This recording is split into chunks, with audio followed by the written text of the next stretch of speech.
जय नेपाल। सत्य सेवा सुरक्षणम। बागमती प्रदेश प्रहरी कार्यालय हेटौडाले तयार पारेको प्रहरी दर्पण कार्यक्रममा यहाँहरूलाई हार्दिक स्वागत तथा अभिवादन। पाक्षिक रूपमा प्रस्तुत हुने यो कार्यक्रम नेशनल गोल्ड टेलिभिजनका साथै बागमती प्रदेश अन्तर्गतका विभिन्न 23 वटा रेडियो स्टेसनहरूबाट समेत हेर्न र सुन्न सकिन्छ। आजको कार्यक्रममा हामी बागमती प्रदेश प्रहरी गतिविधि, घटना तथा अपराधजन्य समाचारका साथै विभिन्न सचेतनामूलक श्रव्य दृश्य सामग्रीहरू लिएर उपस्थित भएका छौँ। कार्यक्रमको सुरुवात गरौँ बागमती प्रदेश प्रहरी गतिविधिबाट। 2078 साल साउनदेखि असोजसम्म सम्पादित कार्यको मूल्याङ्कन गर्दै बागमती प्रदेश प्रहरी कार्यालय हेटौडाले जिल्ला प्रहरी कार्यालय सिन्धुलीलाई सम्मान गरेको छ। चालु आर्थिक वर्ष 2078-79 को प्रथम त्रैमासिक अवधिमा उत्कृष्ट कार्य सम्पादन गरेकाले जिल्ला प्रहरी कार्यालय सिन्धुलीलाई प्रशंसापत्र सहित सम्मान गरिएको हो। बागमती प्रदेश प्रहरी कार्यालय मातहतका प्रहरी कार्यालयहरूको प्रशासनिक गतिविधि एवं सेवा प्रवाह प्रक्रियालाई प्रणालीबद्ध बनाउँदै प्रहरी परिचालन र दैनिक कार्य सम्पादनको अवस्थालाई प्रभावकारी, व्यवस्थित र परिणाममुखी बनाउने उद्देश्यले वार्षिक कार्य सम्पादन सम्झौता गरी बागमती प्रदेश प्रहरी कार्यालय हेटौडाले कार्यान्वयन गरिरहेको छ। कार्य सम्पादन सम्झौतालाई वस्तुनिष्ठ बनाउन बागमती प्रदेश प्रहरी कार्यालयबाट तयार गरिएको मासिक मूल्याङ्कन मापदण्ड 2078 अनुसार सम्झौता गर्ने कार्यालय मासिक मूल्याङ्कन गरी कार्य सम्पादनको स्तर कायम गर्नुका साथै कार्य सम्पादनको क्रममा देखिएका कमी कमजोरीहरू सुधार गर्ने मौका समेत प्रदान गरिँदै आइरहेको छ। उक्त मापदण्ड अनुसार प्रत्येक त्रैमासिक अवधिको कार्य सम्पादनको मूल्याङ्कनमा सर्वोत्कृष्ट हुने कार्यालयलाई पुरस्कृत गर्ने व्यवस्था अनुरूप साउन, भदौ र असोज महिनाको मूल्याङ्कनमा जिल्ला प्रहरी कार्यालय सिन्धुली उत्कृष्ट भएको थियो। प्रहरी चौकी गोकुलगंगा रामेछापलाई 2 रोपनी जग्गा प्राप्त भएको छ। रामेछापको गोकुलगंगा गाउँपालिका 3 बस्ने रुद्रबहादुर सुनवारले आफ्नो नाममा भएको 1017.48 वर्ग मिटर क्षेत्रफल भएको जग्गा प्रहरी चौकीलाई हस्तान्तरण गर्नु भएको हो। गत कार्तिक 25 गते जिल्ला प्रहरी कार्यालय रामेछापका कार्यालय प्रमुख प्रहरी नायब उपरीक्षक नवराज ढुङ्गानाको प्रमुख आतिथ्यतामा जग्गा हस्तान्तरण कार्यक्रम सम्पन्न भएको थियो। बागमती प्रदेश प्रहरी तालिम केन्द्र दुधौली सिन्धुलीमा 26 कार्यदिन अवधिको प्रहरी हवलदार तथा जवान लक्षित सुरक्षा तालिम कार्तिक 28 गतेबाट सुरु भएको छ। तालिमका संयोजक प्रहरी निरीक्षक धर्मराज मुढभरीले एक समारोहका बीच तालिमको समुद्घाटन गर्नुभएको हो। प्रहरी हवलदार तथा जवान लक्षित उक्त तालिममा 3 जना महिला र 27 जना पुरुष गरी 30 जना प्रशिक्षार्थी सहभागी भएका छन्। कार्यक्रमको अबको प्रस्तुतिमा घटना तथा अपराधजन्य समाचार। 145 किलो 833 ग्राम लागु औषध चरेस सहित 3 जनालाई प्रहरीले पक्राउ गरेको छ। पक्राउ पर्नेहरूमा चितवनको रत्ननगर नगरपालिका 15 माधवपुर बस्ने 32 वर्षीय उद्धव अधिकारी, लमजुङको दोर्दी गाउँपालिका 3 बस्ने 25 वर्षीय सुजन गुरुङ र सोही ठाउँका 23 वर्षीय सुजन सार्की रहेका छन्। इलाका प्रहरी कार्यालय रत्ननगर टाँडीबाट खटिएको प्रहरी टोलीले गत कार्तिक 27 गते चितवनको रत्ननगर नगरपालिका 3 शान्तिचोक स्थित अधिकारीले सञ्चालन गरेको सौरभ एन्ड उत्सव इन्टरप्राइजेसमा बिक्री वितरणको लागि डाबर च्यवनप्रासको बट्टाभित्र सिलबन्दी गरी लुकाई छिपाई राखेको अवस्थामा उक्त चरेस बरामद गरेको थियो। घटनाबारे थप अनुसन्धान भइरहेको छ। यसैगरी 122 किलो लागु औषध गाँजा सहित 1 जनालाई प्रहरीले पक्राउ गरेको छ। जिल्ला प्रहरी कार्यालय मकवानपुर तथा इलाका प्रहरी कार्यालय मनहरी मकवानपुरबाट संयुक्त रूपमा खटिएको प्रहरी टोलीले कार्तिक 24 गते मकवानपुरको राक्सिराङ गाउँपालिका 2 बस्ने 42 वर्षीय नरबहादुर मोक्तानलाई पक्राउ गरेको हो। विशेष सूचनाका आधारमा खटिएको प्रहरी टोलीले मोक्तानलाई मनहरी गाउँपालिका 9 जयसिंह स्थित पूर्व पश्चिम राजमार्गबाट लागु औषध गाँजा सहित पक्राउ गरेको थियो। घटनाबारे थप अनुसन्धान भइरहेको छ। जिल्ला प्रहरी कार्यालय चितवनले स्वरूप परिवर्तन गरिएका 13 वटा मोटरसाइकललाई नियन्त्रणमा लिई कारबाही गरेको छ। स्वरूप परिवर्तन गरिएका मोटरसाइकलका कारण दुर्घटना निम्तिनुका साथै सर्वसाधारणहरूलाई अनावश्यक आवाजले आतंकित तुल्याउने र ध्वनि प्रदूषण समेत हुने भएकाले कारबाही गरिएको हो। सवारी दर्ता किताबमा उल्लेख भएको सवारी साधनको वास्तविक बनावटलाई परिवर्तन गरी ठूलो आवाज निकाल्ने, लुकिङ ग्लासको आकार परिवर्तन गर्ने, सिट उचाली अग्लो बनाउने, अनावश्यक रङ र स्टिकर टाँस्ने लगायतका कार्य गर्ने मोटरसाइकललाई कारबाही गर्ने कानूनी व्यवस्था रहेको छ। बागमती प्रदेश प्रहरी कार्यालय हेटौडाले यस्ता किसिमका मोटरसाइकललाई विशेष निगरानीमा राखी आवश्यक कारबाही गर्न मातहत प्रहरी कार्यालयहरूलाई निर्देशन दिनुका साथै आफ्नो सवारी साधनको वास्तविक स्वरूप परिवर्तन नगर्न आम नागरिकहरूलाई अनुरोध समेत गरेको छ। प्रहरीले 105.66 क्युफिट सालको चिरान काठसहित एकजनालाई पक्राउ गरेको छ। पक्राउ पर्नेमा मकवानपुरको हेटौडा उपमहानगरपालिका 3 पाखाटोल बस्ने 38 वर्षीय उमेश लामा रहेका छन्। गत कार्तिक 15 गते विशेष सूचनाको आधारमा जिल्ला प्रहरी कार्यालय मकवानपुरबाट खटिएको प्रहरी टोलीले लामाको घरभित्र खानतलासी गर्दा सालको चिरान काठ लुकाई छिपाई राखेको अवस्थामा फेला पारेको थियो। पक्राउ परेको काठ तथा मानिसलाई थप अनुसन्धान तथा आवश्यक कारबाहीको लागि डिभिजन वन कार्यालय राप्ती मनहरी मकवानपुरमा पठाइएको छ। बागमती प्रदेशका विभिन्न जिल्लाहरूमा 97 बिघा क्षेत्रफलमा लगाइएको गाँजा खेती प्रहरीले फडानी गरी नष्ट गरेको छ। कार्तिक महिनामा प्रहरी प्रधान कार्यालय लागु औषध नियन्त्रण ब्युरो कोटेश्वर काठमाडौँ तथा बागमती प्रदेश प्रहरी कार्यालय मातहतका विभिन्न कार्यालयबाट खटिएको प्रहरी टोलीले मकवानपुर, चितवन, सिन्धुली, काभ्रे लगायतका जिल्लाका विभिन्न स्थानमा अवैध रूपमा खेती गरिएको गाँजा फडानी गरी नष्ट गरेको हो। बागमती प्रदेश प्रहरी कार्यालय हेटौडाले सञ्चालन गरेको लागु औषध खेती नष्ट गर्ने अभियानलाई मातहत प्रहरी कार्यालयहरूले निरन्तरता दिइरहेका छन्। सडक र सवारी साधनको अवस्था, चालक तथा पैदल यात्रुहरूको लापरवाहीले सवारी दुर्घटना बढिरहेको छ। चाडपर्व, मेला, महोत्सवको अवसरमा दैनिक जसो दुर्घटना भइरहेका छन्। यही चाडपर्वको अवधिमा बागमती प्रदेश अन्तर्गतका विभिन्न जिल्लाहरूमा भएका सवारी दुर्घटनाको तथ्याङ्कलाई विश्लेषण गरी तयार गरिएको रिपोर्ट अबको प्रस्तुतिमा। भाइटिकाको दिन राति मकवानपुरको हेटौडाबाट चितवनतर्फ गइरहेको बागमती प्रदेश 03-001 ख 0936 नम्बरको यात्रुवाहक बस अनियन्त्रित भई हेटौडा उपमहानगरपालिका 19 नेवार पारीमा स्थानीय युवाहरू देउसी खेलिरहेको स्थानमा पस्दा 2 जनाको मृत्यु भयो। बसको ठक्करबाट 8 जना मानिस घाइते भए। छठ पर्वको दिन गत कार्तिक 24 गते जनकपुरबाट काठमाडौँतर्फ गइरहेको ना 7 ख 876 नम्बरको यात्रुवाहक बस र विपरीत दिशाबाट आउँदै गरेको प्रदेश 2-03-001 ख 5035 नम्बरको ट्रक मकवानपुरको हेटौडा उपमहानगरपालिका 11 नवलपुरमा एक आपसमा ठक्कर खाँदा 2 जनाको मृत्यु भयो भने 13 जना मानिस घाइते भए। यी त यस वर्षको चाडपर्वको समयमा बागमती प्रदेशमा भएका सवारी दुर्घटना मध्येका केही प्रतिनिधिमूलक घटना मात्रै हुन्। बागमती प्रदेश ट्राफिक प्रहरी कार्यालय रामनगर चितवनका अनुसार यस वर्षको घटस्थापनादेखि छठ पर्वको समाप्तिसम्ममा बागमती प्रदेशका उपत्यका बाहेकका 10 जिल्लामा भएको 296 वटा सवारी दुर्घटनामा परि 48 जनाको मृत्यु भएको छ भने 632 जना मानिस घाइते भएका छन्। सबैभन्दा बढी 160 वटा मोटरसाइकल दुर्घटनामा परेका छन् भने 45 वटा कार, जीप, भ्यान लगायतका हलुका सवारी साधन दुर्घटना भएका छन्। 2077 सालको घटस्थापनादेखि छठ पर्वसम्मको अवधिमा 274 वटा सवारी दुर्घटना भएका थिए। ती घटनामा 54 जनाले ज्यान गुमाए। 2076 को यही अवधिमा 107 वटा दुर्घटना हुँदा 53 जनाले ज्यान गुमाउनु पर्यो। विगत 3 वर्षको अवधिमा चाडपर्वको समयमा भएका सवारी दुर्घटनाको तथ्याङ्कलाई हेर्दा अन्य सामान्य अवस्थाको तुलनामा दुर्घटना तथा मृत्यु संख्या बढी देखिएको छ।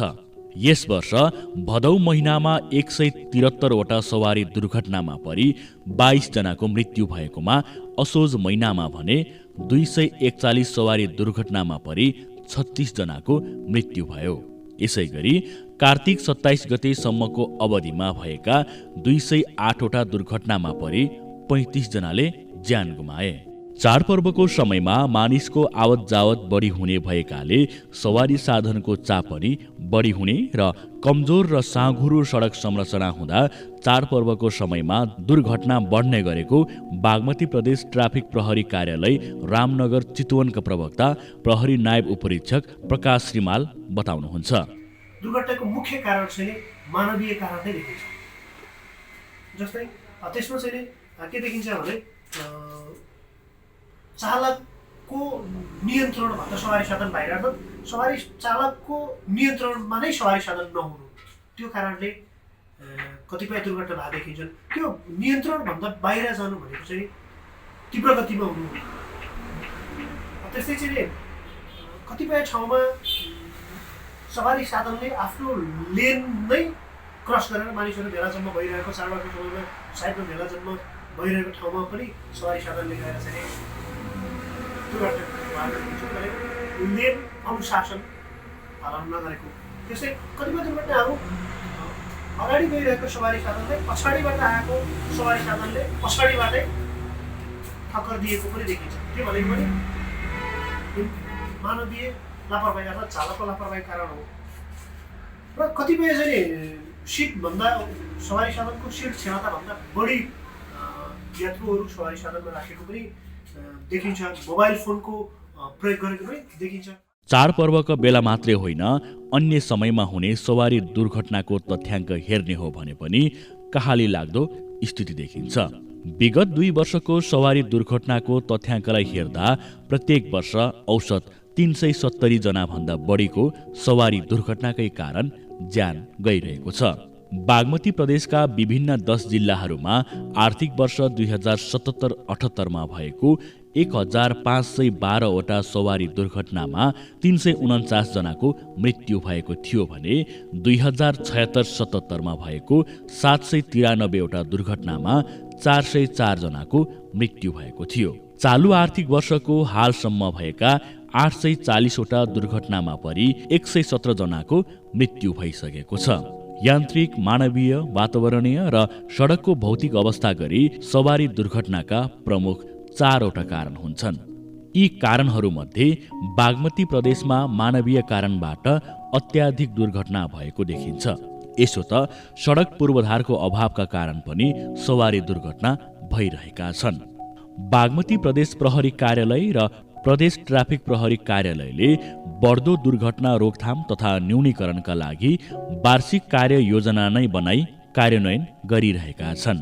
यसका साथै हरेक जिल्ला प्रहरी कार्यालयले समेत आफ्नो जिल्लाभित्र सवारी दुर्घटना न्यूनीकरणका लागि सरकारवाला निकायसँग समन्वय गरी सडक चिन्ह राख्ने, सडक पूर्वाधार मर्मत गर्ने, विभिन्न सचेतनामूलक कार्यक्रम सञ्चालन गर्ने कार्य गरिरहेका छन्। सवारी नियम उल्लङ्घन गरी सवारी साधन चलाउने चालकलाई ट्राफिक प्रहरीले कारबाही समेत गरिरहेको छ। चालु आर्थिक वर्षको यस अवधिसम्म 82,708 वटा सवारी साधनलाई कारबाही गरिसकिएको छ। दुर्घटना न्यूनीकरणकै लागि ट्राफिक प्रहरीले यातायात व्यवसाय, सवारी चालक, यात्रु तथा पैदल यात्रुलाई समेत विभिन्न सचेतनामूलक कक्षा समेत सञ्चालन गरिरहेको छ।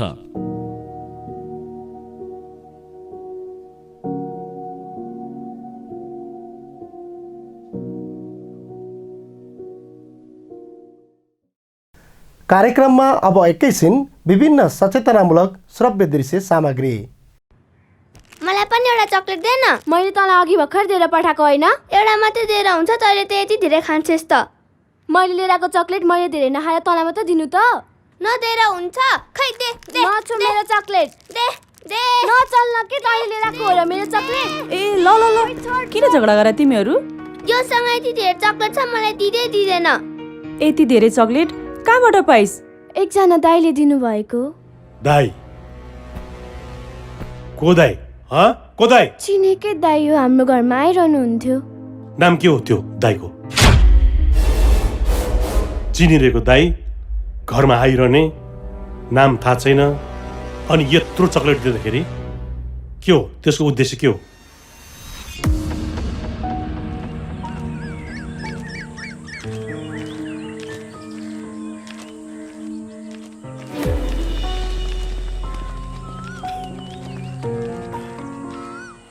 दाइ मोबाइल ल्याइदिन्छु भन्नुभयो होइन? खोइ त ल्याइदिएको छु। आऊ न, बस्न बस्न। ऊ माथि ल्याइदिएको छु, बस। हस्।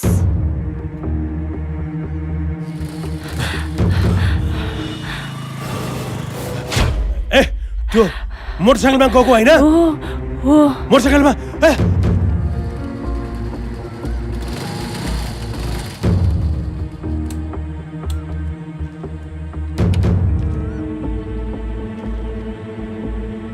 जाम अनि मोबाइल खै त? ऊ माथि छ, आऊ म दिन्छु। पक्कै यतै गएको हुनुपर्छ। ए हजुर, फोन लगाइसु त। कति टाढा रहेछ? आऊ न, आऊ त्यहीँनिर माथि हो। आऊ आऊ। हस्। प्रहरीलाई फोन गर्नुहोस् छिटो। 100 होइन? 100 गयो। जय नेपाल प्रहरी कन्ट्रोल। बस न बस। अनि मोबाइल ल्याइदिन्छु भन्नुभयो होइन, खोइ त? लौ छ्या नगर्नु न। क्या के हुन्न के? नाइ, के हुन्न भन्दैछु? नगर्नु न। छोड न, छोड। नाइ, नगर्नु न। आमा, हाम्रो छोरीलाई छुट्छस्। तेरो हात काट्दियो। पक्कलाई।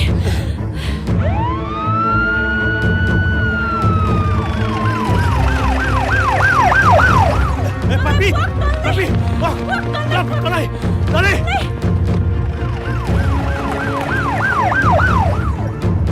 ए समाज के पापी नै समाज के पापी नै अझै भाग्छस्? ए पापी नै समाज के पापी नै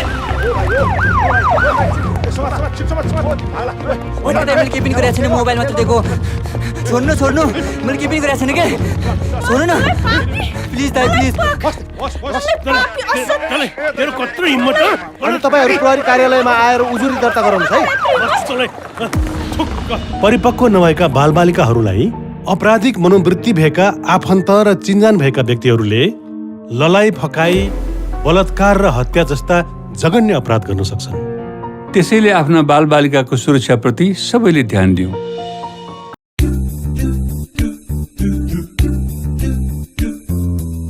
सिग्नल भाइ र कोड दाइ सार्वजनिक सवारी साधन प्रयोग गर्दा वर्गका साथमा।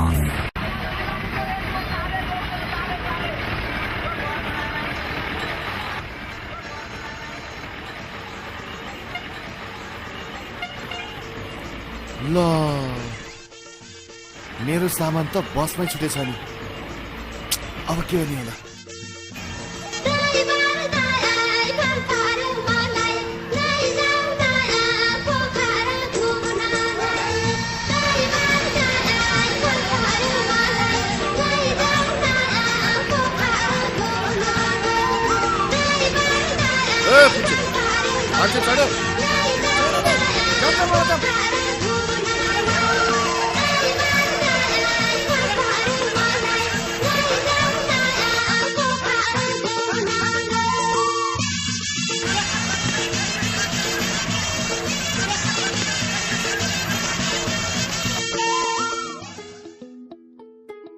यो दृश्य हाम्रो देशको सार्वजनिक सवारी साधनको हो।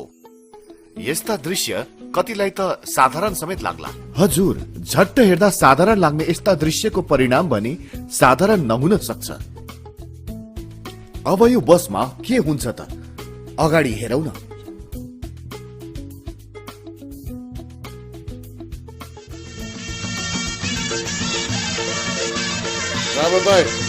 यो 1000 को एउटा साट्ने होला त?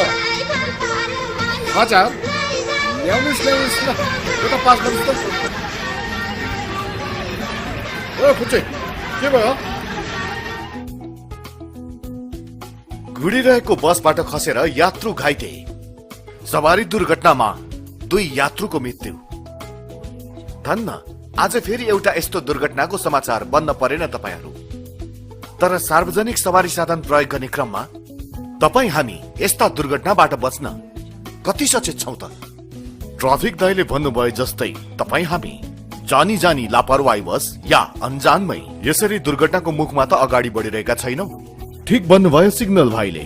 यसरी तपाई हामी जान अनजानमा या जानी जानी लापरवाहीपूर्वक दुर्घटनालाई निम्त्याइरहेका हुन्छौं। कसरी त? यस बारेमा हामी सबै एकपटक मनन गरी हेरौँ न त।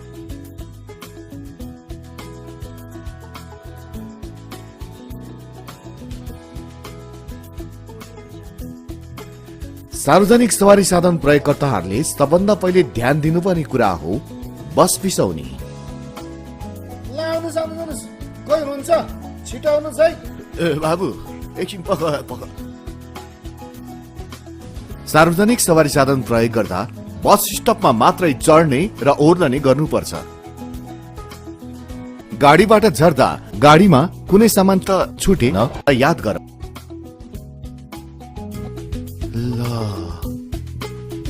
मेरो सामान त बसमै छुटेछ नि। गाडीमा कुनै सामान छुटे वा हराएमा आफ्नो सामान फिर्ता पाउन पनि आफू चढेको गाडीको नम्बर सधैँ टिपौं र याद गरौं।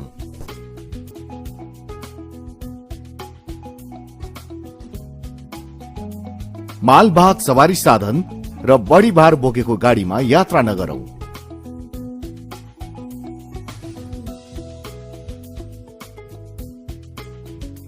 यात्राको दौरान शरीरको कुनै पनि अंग सवारी साधनको बाहिर ननिकालौ।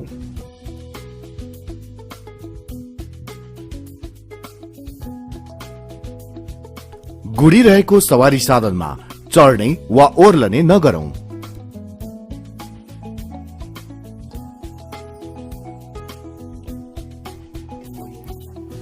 सवारी साधनको छतमा बसी वा ढोकामा झुन्डेर यात्रा नगरौं। ड्राइभर दाइ, तपाईसँग यो 1000 को एउटा साट्ने होला? 1000? सवारी साधन चलाइरहेको अवस्थामा ध्यान मोडिने गरी चालकलाई अनावश्यक बाधा अवरोध नगरौं। चालकको कुनै लापरवाही देखिएमा वा सवारी साधनको अवस्था ठीक नभएमा तुरन्त प्रहरीलाई खबर गरौं। र गाडीबाट झर्दा नरोकी बाटो नहेरी अगाडि बढ्दा दुर्घटना भएका थुप्रै घटनाहरू छन्। यसैले गाडीबाट झरेपछि रोकी बाटो हेरी मात्र अगाडि बढौं। सवारी दुर्घटना भएमा वा देखेमा तत्काल 100 वा 103 मा टेलिफोन गरी प्रहरीलाई खबर गरौं। सडक दुर्घटनामा सुरक्षित रहन सार्वजनिक सवारी साधन प्रयोगकर्ताहरूले यी बुँदाहरूमा सदा ध्यान दिनु पर्दछ। दाइ, लिनुस् तपाईको यो बसमा छुटेको छाता र झोला। यहाँले तुरन्तै प्रहरीमा खबर गरेर धेरै राम्रो गर्नुभयो नि। सहयोगको लागि धेरै धेरै धन्यवाद बाबु। हाम्रो तर्फबाट पनि धेरै धेरै धन्यवाद। सार्वजनिक सवारी साधन प्रयोग गर्दा यात्रुहरू सदैव यी कुराप्रति सचेत रहौं। तपाईहरूको यात्रा शुभ रहोस्। जनहितका लागि नेपाल प्रहरी तथा नेपाल रेड क्रस सोसाइटीद्वारा जारी।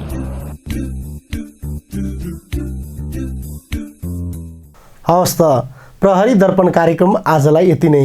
कार्यक्रमको अर्को श्रृङ्खला लिएर हामी उपस्थित हुने नै छौँ।